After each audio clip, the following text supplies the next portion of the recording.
Okay, so yesterday in the NFC, we did a lot of those head-to-head player props for the conference championship coming up. Let's look at the AFC side of things here. Passing yards, passing touchdowns, interceptions, receiving yards, all these different props, but head-to-head market, similar to what you do in golf every now and then. The Bengals have Speaking of. Oh, yeah. It's looking good. Hit me with the farmers real quick. It's Speed looking version, good. Speed version. We'll talk in a little bit. Okay. It's looking good, though. Okay, so what I was going to say is the Bengals have done a pretty good job of limiting Patrick Mahomes in the past. Since bringing in Lou Anarumo at DC, they've held him to an average of 252.3 yards per game. And for a guy this season who has averaged 308, that's pretty good. He was 16-27 for 223 yards and a touchdown in that December 4th meeting at Cincinnati. The passing yards head-to-head here with Joe Burrow, Mahomes is getting 10.5 at minus 115. Any interest in the plus 10.5 on an MVP likely winner? Not a chance. Nope. Okay. Not a chance. This is Burrow all day long, and we may or may not have this as part of our bets come tomorrow. Here's the thing. So we cannot rule out that Burrow could get hurt. I mean, listen, any player could get hurt on any play. However, there is a very high likelihood of one, Patrick Mahomes being at least somewhat limited.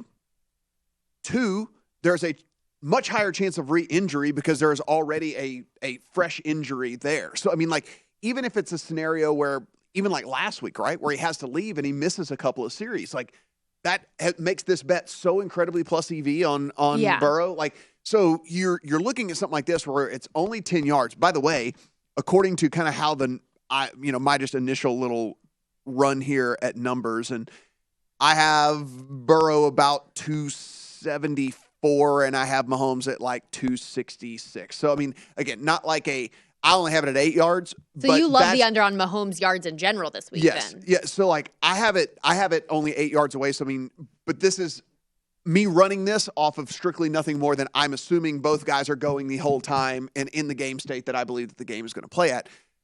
There is a whole bunch more that goes into something like this. And specifically, if you're betting head-to-head in a game like this, I mean, there's multiple different pathways, I think, for Burrow to be the play no matter what, right? They pass more than the Chiefs do. They are the highest passing rate team in the league. The Chiefs are now favored. If you think the Chiefs win the game, then, there's a chance where they're trying to salt away the clock at some point in the fourth quarter where Joe Burrow and them are going to be not just passing 2 out of every 3 downs. They'll be passing literally every single down. I mean, I think there's a lot of scenarios for Burrow here. Just to play devil's advocate, the only reason that I bring this up is because while yes, the Bengals front looked fine last week despite missing 3 starting offensive linemen, is that anomaly or is that actually how they're going to play again this week? And then second part of that, Mahomes' passing yards prop is 7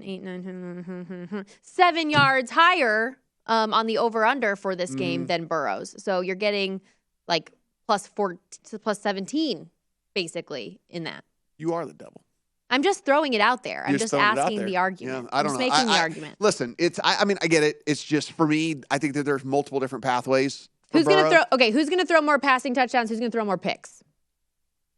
You also are taking passing touchdowns on Burrow, even though there is like I understand why. I like that because it's plus money. Yeah, and well, I mean, I understand why it's juiced to high heaven there on Mahomes because they just don't run. I mean, they just always pass, right? And it's those little. They're technically runs, but they're technically passes, but they're really runs, right? The little one, half-yard shovel passes and things and stuff like that. Like, so I get why it's used to high heaven, but I mean, you still have to take Burrow at that point. Yeah, I like the plus 130 for him to have one more because that's what in these types of markets, it's not fun to have to lay a number.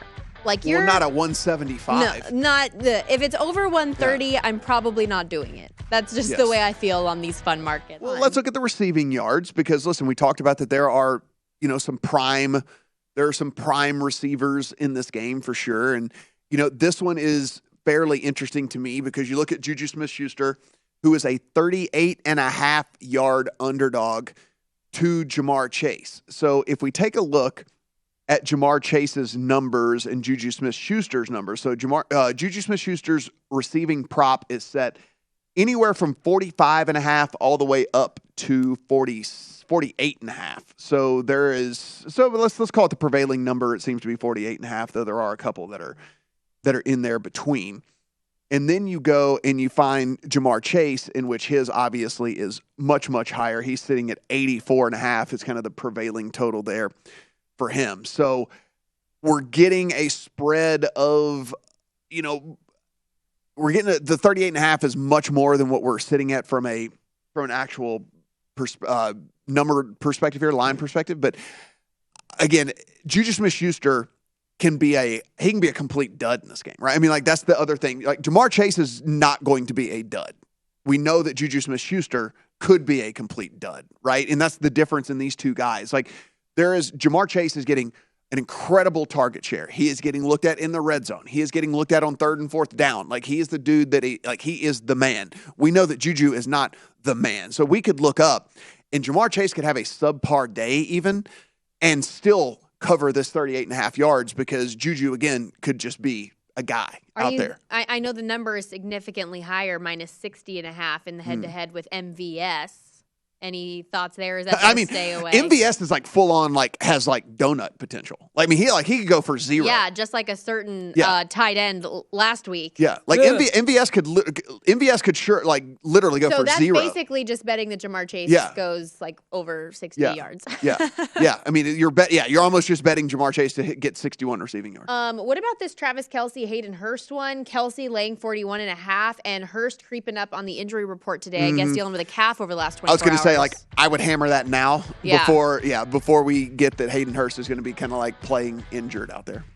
Go to VSiN.com/subscribe to become a VSiN Pro subscriber today.